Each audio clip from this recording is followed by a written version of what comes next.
Hello, everyone. I'm Daniel, and today we have some exciting news. The new Evergreen Investigator decks for Arkham Horror, the card game, are about to be previewed. And through a news article on the Fantasy Flight website, we have a lot of information. We have the investigators themselves, their signatures, and 3 cards from each of the boxes. So, if you don't know, the original investigator starter decks, the Nathaniel Cho, Harvey Walters, etc., those are all part of Chapter 1. They're going away. Chapter 2, of course, is going to have its own set. It made a lot of sense, right? We're moving on to Chapter 2. We get to replace all of those.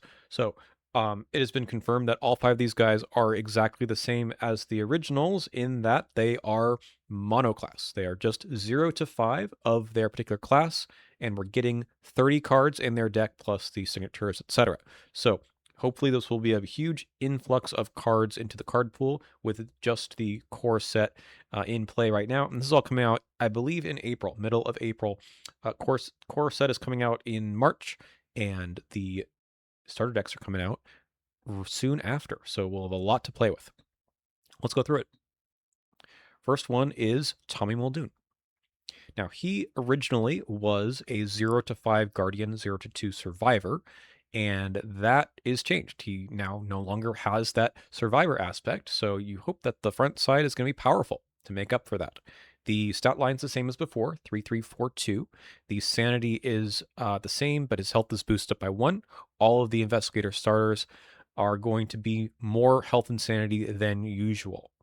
So 4 of them will have an extra point there. One of them has extra 2 points. Okay, so spend a resource or discard a firearm asset you control from play to play a firearm asset from your hand, paying its cost with 2 additional ammo on it. That's really good. So this whole playstyle is going to be about putting new firearms into play.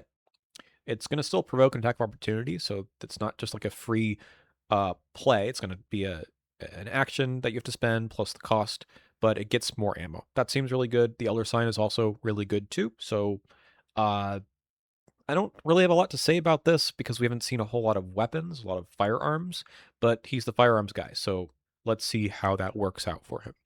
The signature is, of course, still Becky, similar to the old Becky, but a little different. So I believe the exact same cost and the exact same icons. Actually, I don't think that's true. I think the old Becky had an agility icon on it. Anyway, Time Muldoon deck only comes in with 2 ammo, so probably you want to spend 3 for 4 ammo, which is a great deal. 2 hand slots. Spend 1 to ammo, get +2 combat, deal +1 damage to the attack. That's just standard good weapon stuff from the beginning of the campaign to the end. However, the new part is the bottom. When you trigger the above ability, exhaust Becky to ignore, aloof, and retaliate. I think that's fine. We're going to see how much aloof comes into play in Chapter 2. It's not exciting. Not as exciting as the whole refill Becky with extra bullets using Tommy's old ability. But it's still going to be useful. Retaliate is good, but probably not as important as we would like. Now, one difference between him and Nathaniel Cho had 5 combat. Tommy only has 4, so interesting. I do think that the 2 hand slots is going to be a different play style. We don't have ways of having extra firearms in play right now. Probably there's something in this deck, I suspect, but the whole action ability to put new firearms into play doesn't make a lot of sense if you're just trying to refill this weapon all the time. So maybe it's going to have the 4 ammo and then it goes. That's fine. Speaking of, Tommy has a weakness that is called loose cannon. You must either discard each firearm asset you control or lose 5 resources. Now, just so we're clear, at least from the rules I know from Chapter 1, losing 5 resources is a possible thing you can choose as long as you have 1 resource or more. So I think unless your firearms are empty or close to being empty, you don't really want to lose them because they probably cost you a bunch of money. And I don't know if Tommy's really gonna have a lot of money lying around. Will he even have 5 resources, right? He's probably only gonna have a few because he's spending the extra resource to play the weapon. Guardian cards are not cheap anyway. So this seems pretty soft. I just don't think you're going to need to lose all 5 resources, and having that choice where you could just empty out weapons that you no longer need because you're just going to play new ones anyway is fine. So this seems okay.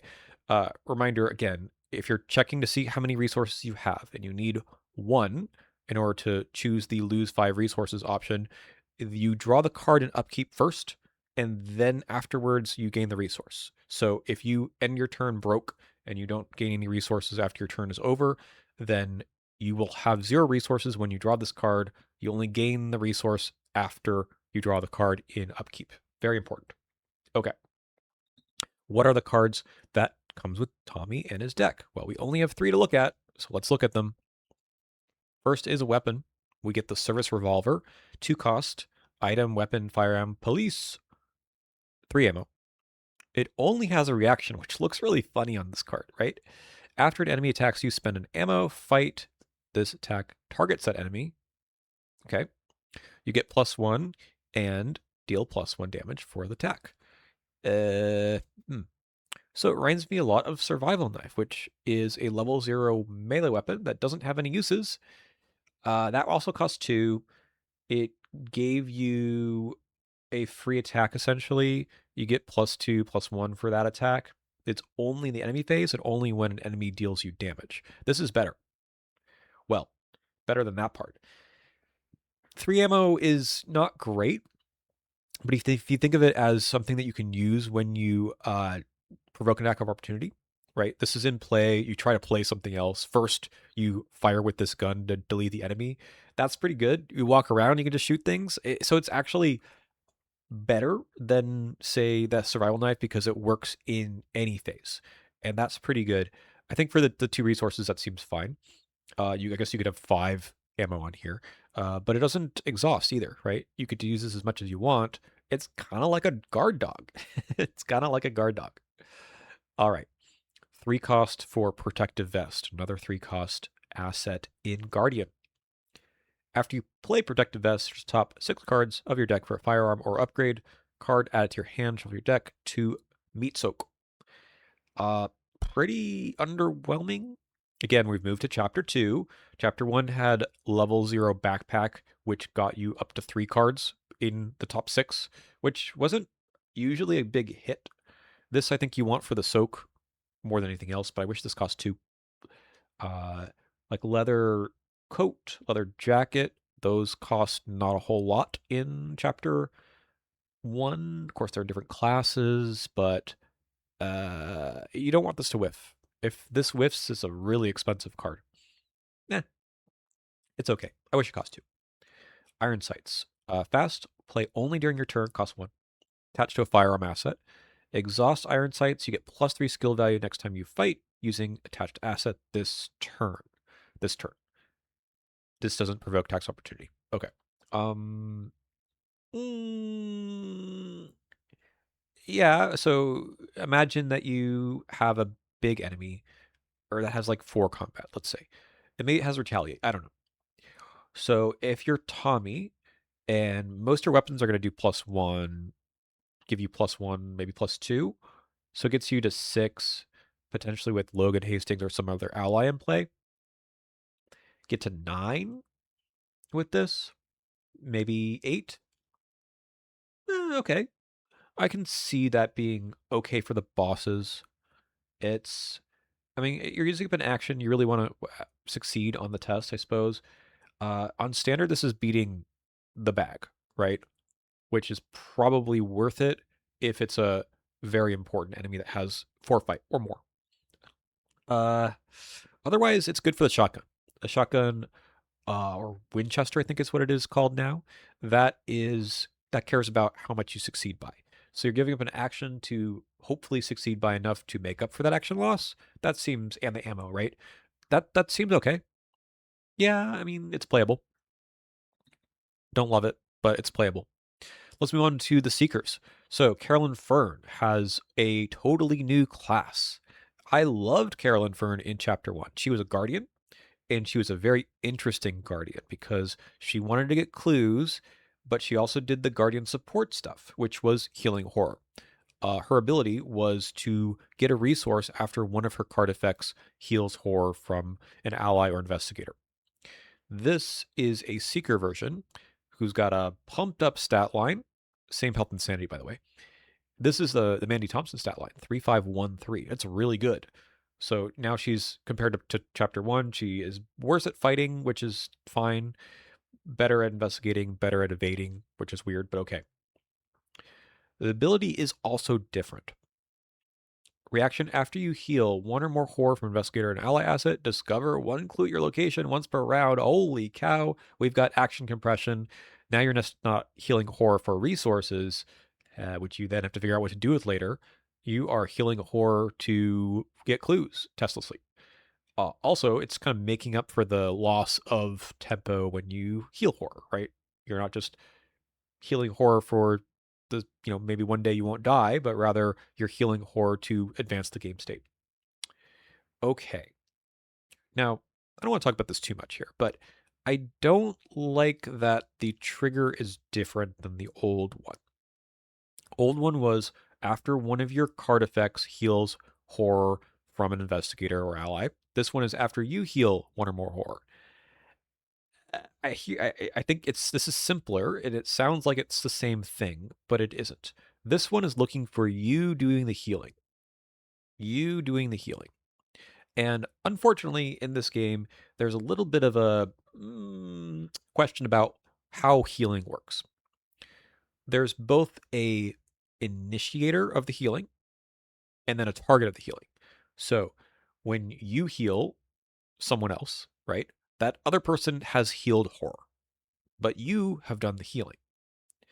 And I know that some people are saying, "Oh my God, what's going on here?" The old Carolyn only cared about if a card that she controlled, one of her cards, was doing the healing. Then you got the resource. This one cares if Carolyn herself is doing the healing at all. And that might sound like it doesn't matter, but we're going to see a card later where I'm like, I'm not sure who's doing the healing here. And with the old version, there was absolutely no question. Is it a card that Carolyn has? You get the resource. Is it a card that someone else has or the scenario has? You don't. It was super clear. This is, unfortunately, because of the way that healing is often written, and again, we're going to see that in a bit, who's doing the healing is not clear. Again, old Carolyn didn't matter. That was just a nice way of never having that question be there. This one, we'll see. Okay. The clue though is this is excellent, really good ability. So I loved old Carolyn. This one seems cool too. I mean, I missed the deck building. Old Carolyn had amazing deck building, very very fun deck building. This is just mono seeker, so we'll see. But I think this ability is really good. She gets experimental psychology, 2-cost asset, and it's very reminiscent of the old hypnotic therapy. Test two intellect. If you succeed, heal a horror from investigator or ally asset at your location. The old hypnotic therapy did the same thing, but only from investigators, I think. And it drew a card. After you heal horror from investigator, exhaust experimental psychology. That investigator gets +2 skill value to their next skill test this round. Cool. So this is not just using this card, but any card that heals horror.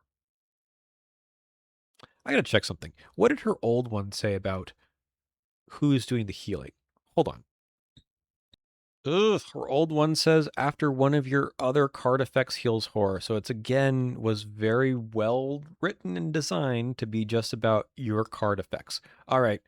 Anyway, this one it's just the question of like who's healing horror. A good card though, right? This is like adding in the Vincent Lee ability to give someone an unexpected courage. Pretty good. Pretty good. And then she'll be able to find this as a tome, right? Should be easy to pick this up. It's a science card if that matters for anything. All right, we have a weakness. Unbroken Web, which is really, really cool art here. She's thematically connected to the Dreamlands. It's a terror weakness, which is interesting. We'll come back to that in a second. Dreamlands traded, I guess, too. Put this card in your play area, into your threat area. Ooh. Reaction: when you would discover any number of clues, place that much horror on Unbroken Web instead. Then discard this card if there's 4 or more horror on it. So what is this doing? This is similar to Cover Up, where instead of getting clues, you're putting horror on this to sort of track. You lose 4 clues basically. Okay, it's eating into her ability, but for Roland that was worse because his way of getting clues was primarily through his investigator ability. Carolyn can just investigate with 5 intellect. So I think you can get rid of this pretty quickly. Then discard this card if there's 4 more horror on it. When the game ends or you are eliminated, you earn 2 fewer experience if this is in play. So how do you get rid of this? Well, you can get the 4 clues, then it discards, and you better hope you don't draw it again. That was one thing that was good about Skids O'Toole and Roland Banks. Their weaknesses, when you solve them, you were done for that game. Seekers redrawing their deck, this could be annoying. However, it is a terror, and we've seen one card, the Augur of Elikos, in the Mystic class, that lets you discard terrors that are in players' threat areas. So if you're playing with Dexter or Marie, you can just say, hey, please spend your 3 experience, get that card, discard this for me. Or in Legacy, or if we get it again in this deck, Logical Reasoning just discards terrors. Neither of those cards say anything about weaknesses, so bye, Unbroken Web, I guess. It's kind of funny, right? All right. 3 cards that she comes with. Dreamer's Chronicle is a 4-cost tome asset. 4 secrets. Spend a secret. The first card you commit to this investigation gains a wild icon. So I believe this still means you have to be able to commit the card in the first place. Can't just throw an overpower or something. If you succeed, you may take a horror to discover additional clue. It's a funky fingerprint kit, right? Gets an extra use. It doesn't exhaust. You take the horror, but presumably that's fine. You're okay with that. And you get the +1 in a roundabout way. You have to commit something first. I like this card. It's a cool design. I really like it. Uh, I don't know what the first card you commit means. They're all committed at the same time, but all right, sure. Just choose one of them to gain a question mark. Psychology Student is another Miskatonic ally and a long line of expendable allies. This one heals 2 horror from an investigator or ally asset at your location. 2 horror has to be from the same ally or investigator, so can't split it up. That will make this card a lot stronger, but it doesn't. Put this into play, heal your horror, get rid of it, move on. Good way to, move on from the Dreamer's Chronicle, I suppose. Okay. Uh, Private Practice is Carolyn's old ability, with the question mark about like who's healing horror. So 1 cost asset, limit 1 per investigator. After you heal 1 or more horror, exhaust this, gain a resource. Yeah, that's good. I like it. Problem about the wording aside, does anyone actually want this outside of Carolyn? Is this worth a deck slot? I don't think it's a problem if no one else wants it. I think that's fine. It's okay design. But yeah, I don't know. But I don't think anyone else is going to heal nearly enough. So maybe it's like the boxing gloves of this set, right?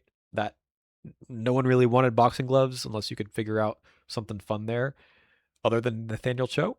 Okay, well, this is just another signature card for Carolyn. Fine. Fine. Let's go on to the Rogue class. And this one is Andre Patel. This is the guy who first showed up in film Fatale. 2-3-2-5. This is a new stat line, right? Yeah, this is new. 7-8 Soak, which is the reverse of Winifred, who had 8-7. Reaction: after you succeeded a skill test by 2 or more during your turn, and you know rogues like to do that, you may take initial action this turn, once per round. Elder sign effect +2, gain a resource. Yeah. So, well, this is Skids' ability, except for you don't need to spend any money on it. All you need to do is figure out a way to succeed by 2. Uh, Seems good, right? As a replacement for Winifred, it's less engaging. Like, she was really fun with the whole let's commit cards and see what happens. this is just gonna trigger almost every round if we can make that happen. There's no lockpicks so far, right? That was that. I mean, going at 8 is crazy, right? That would make this just really good. Is that okay?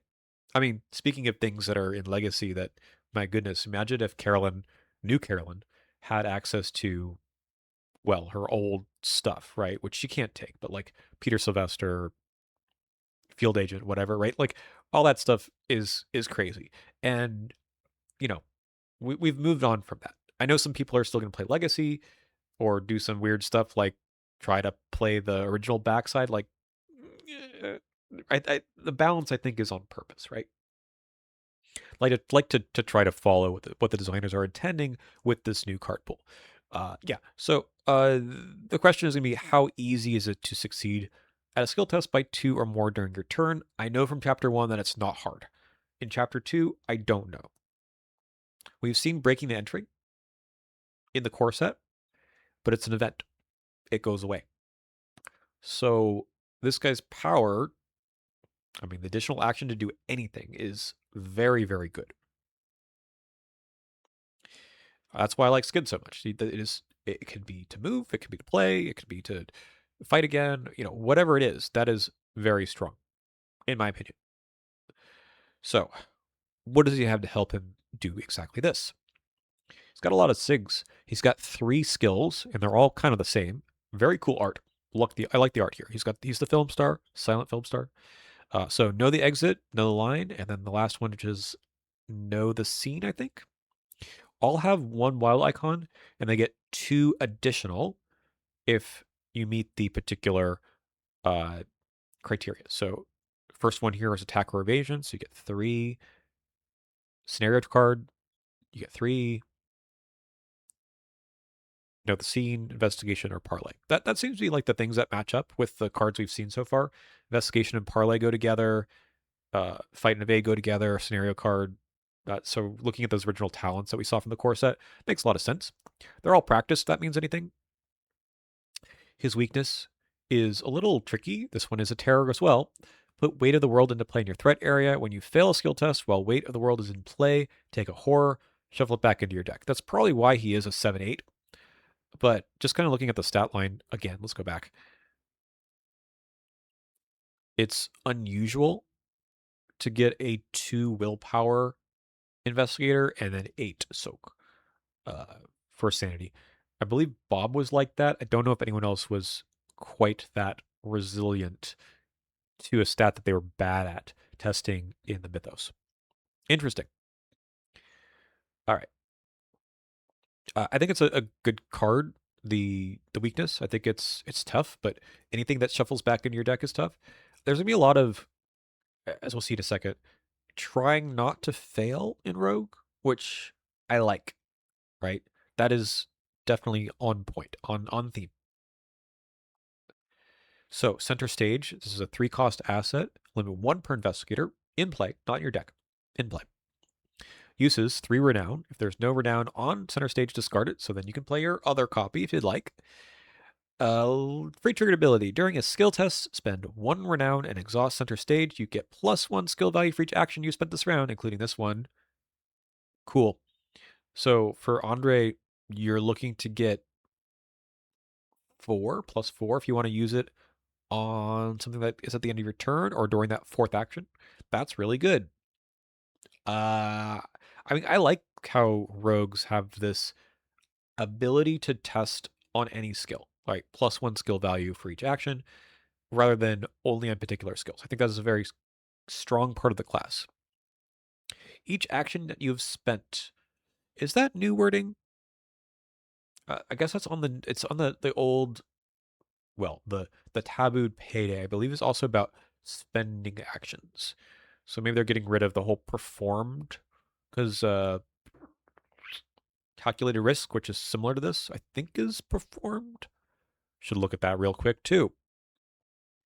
Yep, calculated risk is performed. Taboo payday is spent, which is just mechanically different, but probably easier for people to understand and to track. Fine. All right.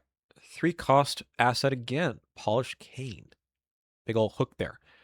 Okay, this is a melee weapon, which fights. You add your agility.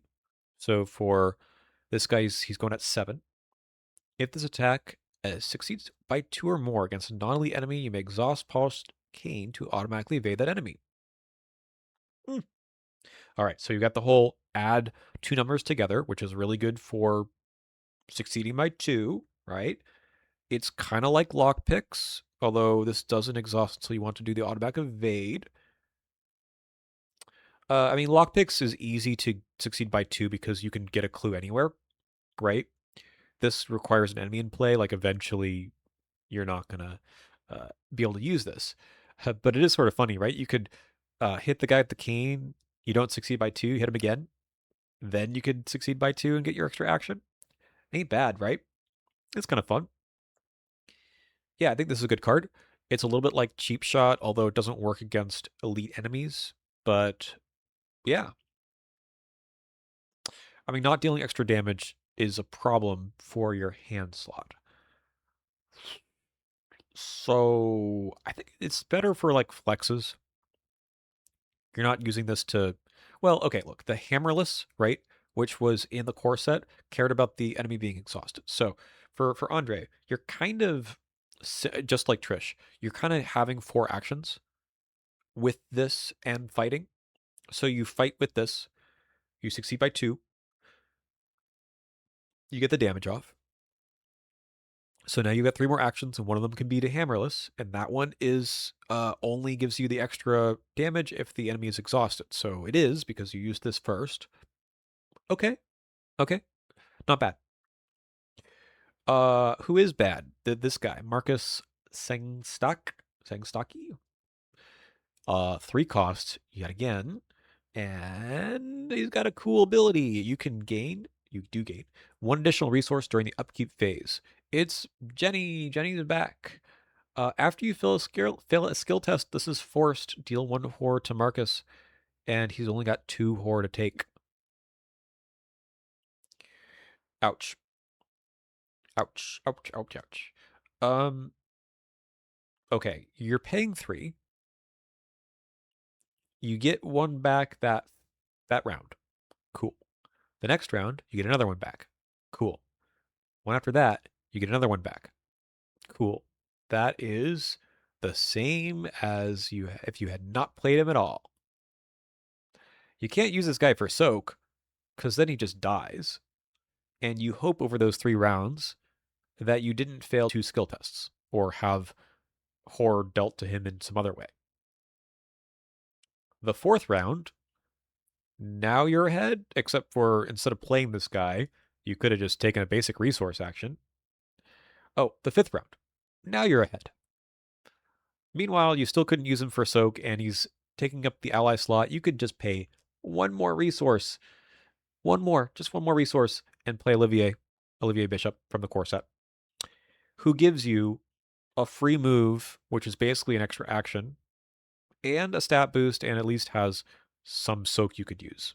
So, I don't know what happened with this guy in playtesting. Maybe there's something else in this box that makes this guy playable, but he doesn't really give you the resources, and he doesn't really give you any soak. So I don't know. I don't know. And yeah, maybe you just don't fail skill tests, but sure, that'll work out, right? I promise. Marie Lambeau, our mystic. So we just have 2 classes left. She's also returning, and her old stat line is back, but her health and sanity is not. Her health before was 6, and her sanity was 8. She's 8-7 now, but it makes a lot of sense. She needs a lot of damage soak because her ability is after damage is placed on Marie, draw 2 cards and discard 1 of them. Limit once per phase. This can happen 4 times. You could draw 8 cards if things line up. You're discarding stuff, but that's okay, right? I don't know if her deck size is bigger, right? We don't know anything at the backside of these. Like probably not, but maybe. Like if I had to guess, if it were not a starter deck, I would say yes. I guess we'll find out. And you get to heal damage if you succeed with the Elder Sign. That's good. Yeah, the 0 to 5 Mystic is probably okay here. Her old one only got 0 to 3. She got some off-class cards though. This ability seems very, very good. Yeah, you're discarding cards, but drawing 2 without an action just to get closer to the things you really want. And maybe you can do things with the stuff in the discard pile. I don't know, maybe. So how often can you do this? And how can you do this when you want? Let's take a look at her cards. So first we've got the Grandmare's Charm. 2 cost asset, takes up the accessory slot. Item, Charm, Occult Blessed. Take a direct damage. So you could do this during any of those 4 phases and exhaust it, so once per round. Replenish 1 charge on an asset at your location. And hey, here's 3 more soak to put damage from other things. All right, sure, I'll take 2 cards and discard one of them and replenish charges on stuff. Doesn't have to be your own, could be on someone else's. That's pretty cool. At some point, though, you're going to draw this Call to Guinea, and you can't heal damage. Just discard 3 more things, get rid of it. Goodbye. I don't think there's much to say about this. It might be actually okay to leave it for a bit. If you're not planning on using anything to heal damage, and so far we've only seen very little,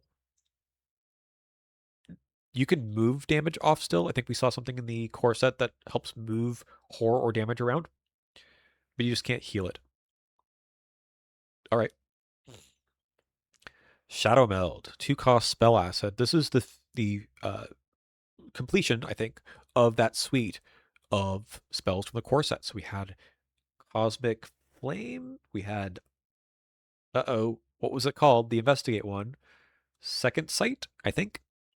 And now we have Shadow Meld. These are all spells that let you do a basic fight, investigate, or evade for a single clue, evade, or basic damage, 1 damage, using your willpower instead. So I guess they're not basic anymore, but I just sort of, that's the idea is you don't need to spend charges for them. However, if you do spend charges, you get something extra. In this case, you get an extra move, and this is like Mists of Aurelia from the original Chapter 1, but better because you don't have to, and it still has 4 charges. If you reveal a tablet token, remove a charge. If you can't, lose an action, discard this card. Pretty soft with 4 charges there, and who knows how many of those tokens are even in the bag in the first place.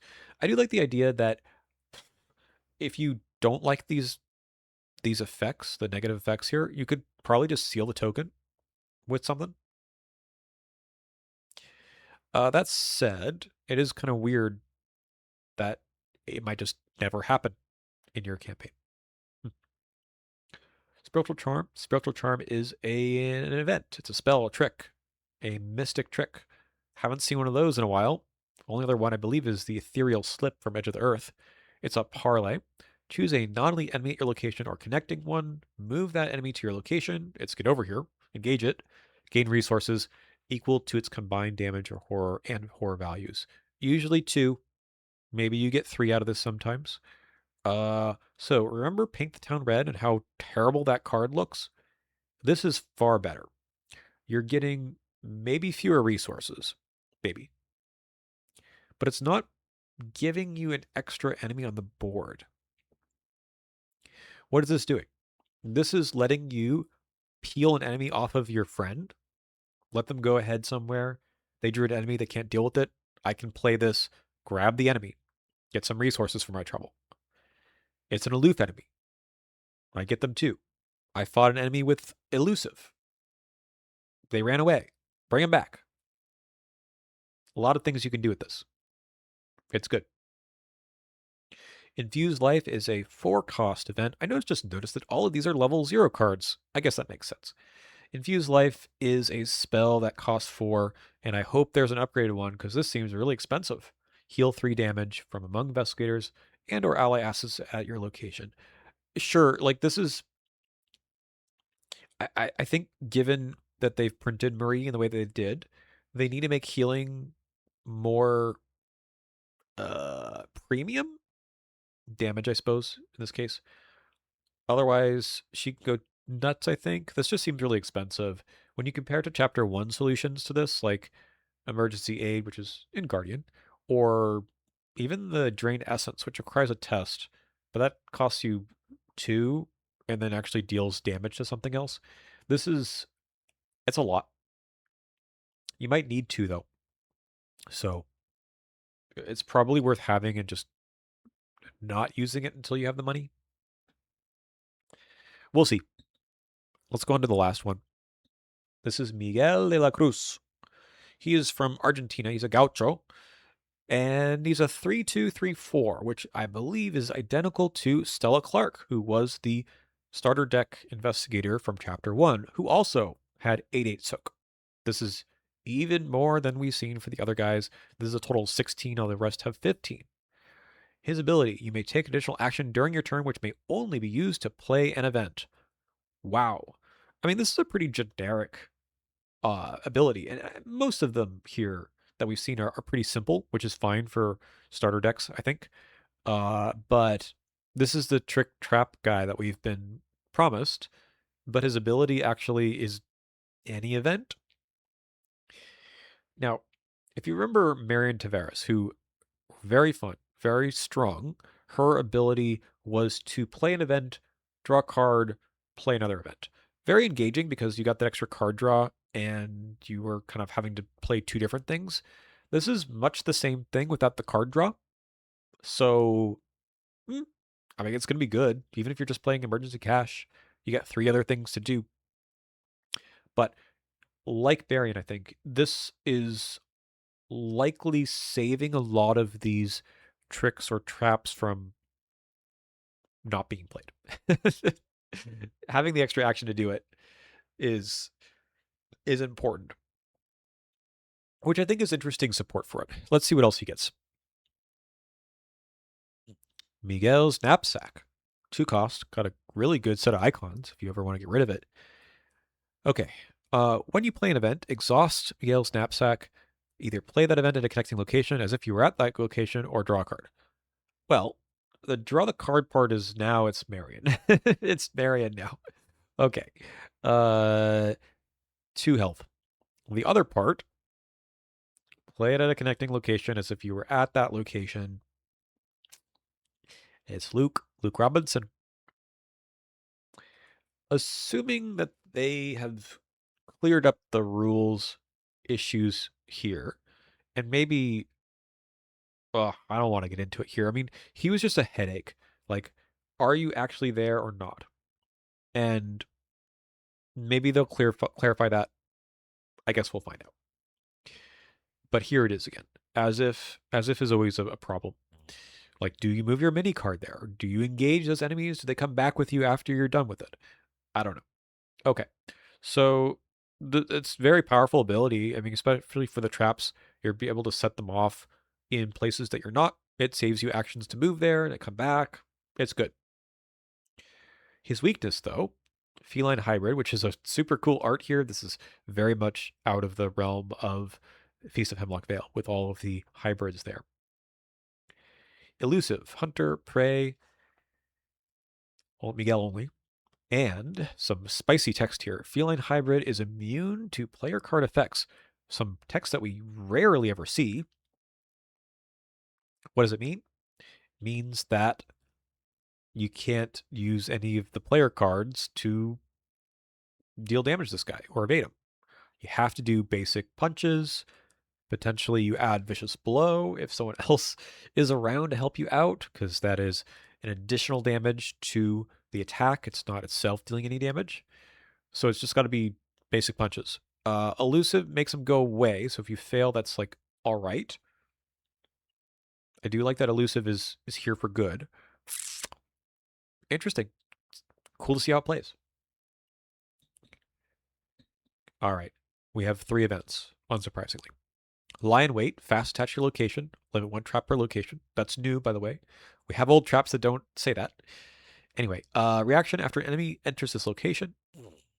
Exhaust Lion Wait, fight using either combat or agility. Fight the enemy, you get +1 skill value for this attack. You may discard Lion Wait for this attack to deal +1 damage. And you can do this for any location. as usual, for cards you control with reactions. Okay, yeah, so this is, you spend 2 resources, it's fast, and you get an action back later. Potentially, you get the extra damage as well. If you're just like using this to snipe whippoorwills, well, not whippoorwills, but non-aloof enemies, acolytes, whatever, is in the chapter 2 version. That's really good. You may discard, lie in wait for this attack to deal +1 damage. When do you get to decide that? Is it if you succeed, or is it when you do the test? Don't know. It does not say. For Sledgehammer, the new Sledgehammer, which says if you succeed, you may exhaust Sledgehammer to deal +2 damage or whatever it is. That tells you if you succeed. This one, they didn't say. Hidden Shelter is a really fun-looking card. 1 cost event attached to your location. When the round ends, each investigator at this location may choose one of the following: draw a card, gain a resource, heal damage, or heal horror. This is reminiscent of Map the Area. Like, everyone, let's gather around here. But after an enemy enters this location, discard Hidden Shelter. So if someone draws an enemy from their deck during the upkeep phase, oops, this is no longer a Hidden Shelter. It goes away. By the way, the feline hybrid, it's immune to player card effects. Hidden Shelter is not immune to feline hybrid. This is going to go away no matter what. Yeah, the heal 1 horror thing. This is where I brought up Carolyn earlier. When you read this, who is healing the horror? Each investigator chooses one of the following. Each investigator heals 1 horror from themselves, or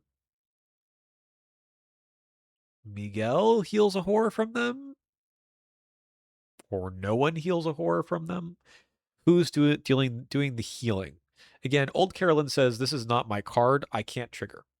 New Carolyn says, who is doing the healing? My read, optimistic one, is that each investigator heal 1 horror, heal 1 damage, means the investigator heals from themselves. This is not a new terminology. This is in old Arkham as well. There's lots of things that just say heal 1 horror, or each investigator heals 2 horror, something like that. It's rare, but it does happen. But what does that mean? It's never mattered before. It matters now. Guerrilla tactics. There's no guerrilla here. Okay. Fight or evade. You get +1 skill value for this test, and you may target an enemy in a connecting location as if you were engaged with that enemy. Speaking of, I think that some of those events, like shove off or something from the core set, are better with Miguel. Now that we've seen that he gets an extra action to do them, plus maybe an extra card, or you can use it against something that is nearby. This is pretty cool. I mean, it's fine. I don't think it's super exciting, but it's neat to get rid of whippoorwills or things that are at connecting locations. Sure, I think it's definitely playable. You can do some neat tricks here. Yeah, I like it. It's actually very reminiscent of the same solution that Spiritual Charm, that's what it's called, does, right? Where you're grabbing an enemy off of someone else. You're not exactly doing that because you only do 1 damage, but you could evade, which is neat. It's good. All right, that's it for all the player cards that we've seen. I think they're good. I'm pretty excited about this bunch. Like, they're simple but also quite powerful, which was exactly how the original set of 5 were. They also come with some basic weaknesses, and we have a little bit to go on there. This one comes with Miguel's set. Blood Drinker, 2/3/4, Hunt to Retaliate after it attacks, heal when damage from it. Uh, Fine, I think. Having an extra enemy in this deck is not great, but all right. I guess you're just going to attack him a few times, that we'll see some weapons or something. All right. I think it's a fine one to add to the pool. This is in Marie's. Put Hemophobia into play in your threat area, I think. Force the first time each round, and Investigator location takes damage. Take one horror. Take a direct horror. Not sure. Discard Hemophobia. Yeah, so that clearly means that Marie has to be a little careful. But just get rid of it. Cool art, though. This one is in Carolyn's deck. Lethal Curiosity. Revelation, test 4 willpower for each point you fail by. You must either take 1 damage or place one of your clues on your location. Probably. Ouch. A 4 test on a basic weakness. You could take 4 damage by getting the auto fail if you have no clues. So you better get some clues. But remember, this is a basic weakness. It could be in anyone's deck. Uh-oh. What if you have only 1 willpower or 2? Ugh. Right, this is it's like false lead from chapter 1. But the thing is, if you didn't have any clues, it didn't matter. You just gained surge, or if you had 1, you drop it. Oh no. This one, right? In any scenario, it's tough, right? False lead makes sense. Is it false lead? The other one. The one that makes you drop the clues. Uh crap. I have to look it up.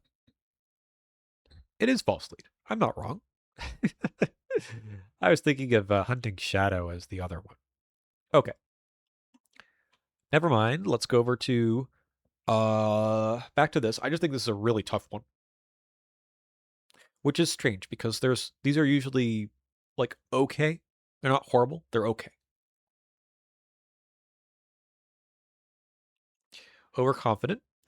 Put this into play in your threat area. After you fail a skill test, take a damage. If it were a horror, it would be the same as Stella Clark's weakness, which her one that came in her deck, which seems unlikely. So let's probably take a damage. 2 actions to discard, probably. Okay. This one is a totally new design. I like the design. I think it's tough. Unaware. Put Unaware into play in your threat area. Force the first time you fail a skill test during your turn. So only during your turn.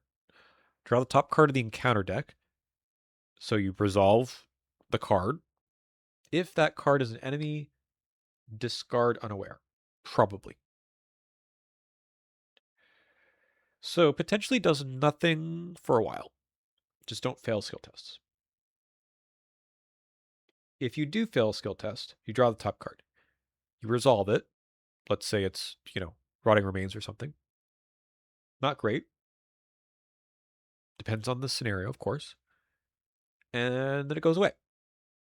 This is still out, though. Next round, because this only can happen once per turn.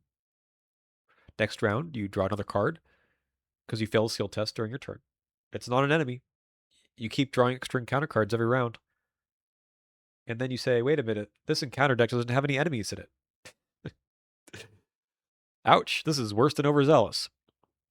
Finally, you draw an enemy somehow, and then you can discard this, which is interesting. Like, can you stack the deck in your favor? Possibly, if you're someone on your team or you're able to do some kind of scrying ability on the encounter deck, that's kind of neat.